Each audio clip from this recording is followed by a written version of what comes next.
Good morning. Wanted to do a quick video. Some things floating around my head that I really want to get out. I have been part of a nationwide book study. It's by a teacher from South Carolina named Michael Bonner.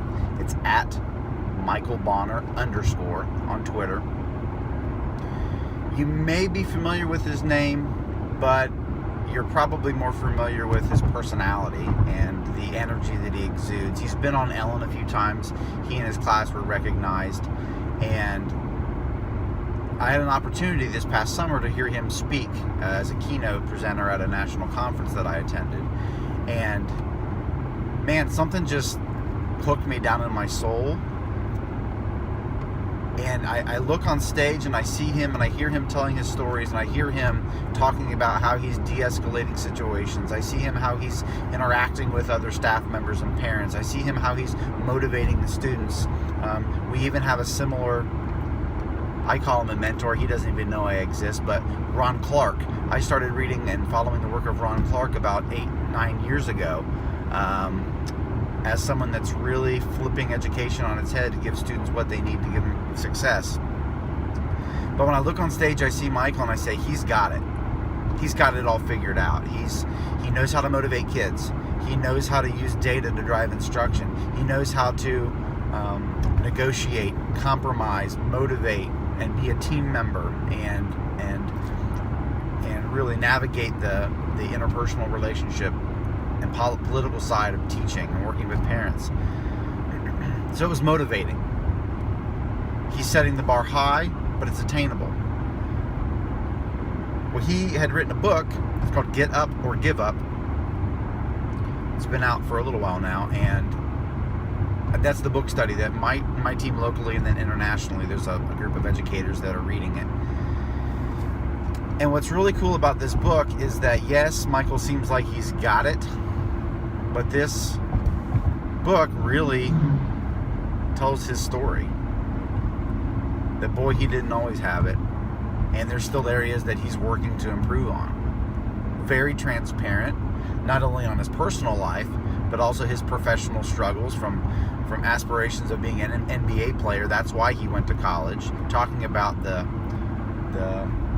silent bigotry of setting low expectations in his community, and really gives some context to who he is and how he's gotten to where he is and why he's doing what he's doing.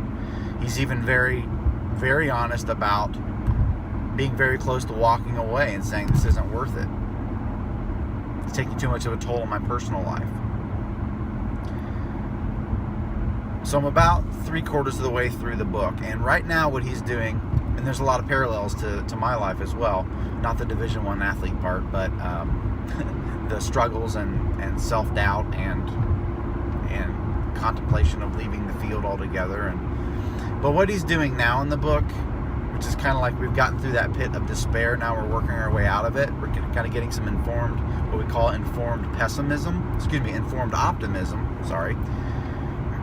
What can we do? What can we do to get to that point where we're feeling like we are effective, that we're motivating students, that they're growing, and we're doing our job to help prepare them? So he's identified 4 key areas that have allowed him to experience success.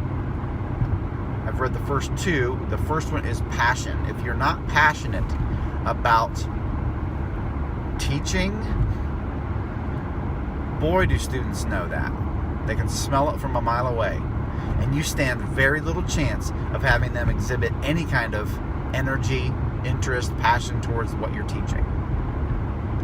He uses a great example. He loved teaching math to second graders because it's so manipulative dependent, and he's got fake money out, and we've got clocks out, and it's really hands-on, and students can really make connections to it. It's fun. But an area where he didn't have a passion for was teaching reading. And he said it was showing, it was coming through. Students were not making gains. They were not interested in guided reading or the things that he was designing for them. But he said when it all changed for him is that even if you are not passionate about the content that you're teaching, You need to be passionate about the kids that you're teaching. And by that, I think he means you need to try to understand where kids are coming from, what their realities are, and want even more than they do, because they don't know what they want yet necessarily. You need to want for them success. You need to want for them a bright future. And it starts with the way that you deliver content, the way that you try to engage students. You got to try to make it relevant. So for him, his passion became making the content relevant to every kid in his class. So that's the first trait that he feels successful educators must have in today's teaching environment. The second one, and I know this is the part where most people go, oh boy, here we go. But data. And I was surprised that he put that in there, because a lot of folks that I talk to, whether they're influencers or people that are very highly regarded as experts in education, they focus a lot on techniques. They focus a lot on developing relationships with students. And that's all very important. But they get very ho-hum about using data to drive instruction. And Michael cites data as a critical piece. How can we know what our students need unless we have some data to back it up? He also talks about the overassessment of students. If all we do is take data points, we don't actually have time or knowledge of how to use that data to drive our instruction or make instructional choices, then it absolutely serves no purposes. But you have to utilize data, know how to interpret it, know what to discount and say is not a valid indicator. But you have to use this to make sound instructional decisions for your students, because you can be the most passionate teacher in the world, the most engaging teacher in the world, the most fun teacher in the world, but if there's not sound pedagogy behind it and some real research-based best practice, then our students are not going to stand as much of a chance for success. That was hard for me, because I'm kind of in this spot right now where I kind of align the term best practice with traditional practice. And we're seeing that many traditional instructional practices are not having the impact on today's learners as they once did. But I also acknowledge that there are some tried and true practices that if you supplement it with your energy and your passion and your ability to connect it to students' backgrounds, that it could have a more positive effect. So those were the first two traits. I definitely agree, and what I hope is that I reflect upon this and we look at it as a recipe for a highly effective teacher. It's not about test scores. Okay? It's not about their ability to show up on time. It's not about their ability to work well with their peers. I mean, that's all important. But really, the passion, they have to have it. If they don't have it, they don't stand as much of a chance as having success.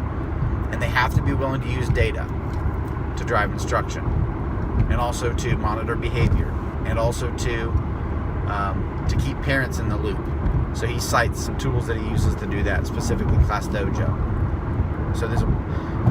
So I've really enjoyed the book. I've enjoyed Michael's honesty and his transparency, and I love drawing parallels to his journey.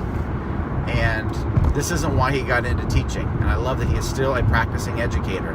I love that he's still on Twitter saying the things that he's struggling with. I think last week he put a tweet that he's to the point now that he's trying to double down on those traits that have been successful, so that he's coming home from school, taking a 2-hour nap, and then going back into work to create opportunities for students to be successful. So I love it. He's real. And I love the prospect of continuing to learn from him. So just some things on my mind today. If you've got any comments or questions, go ahead and drop them underneath the video. If you want to reach out to me directly, you can reach out at Primed Learning, Primed Learning @gmail.com. And I'd love to hear from you. Thanks. Have a great day.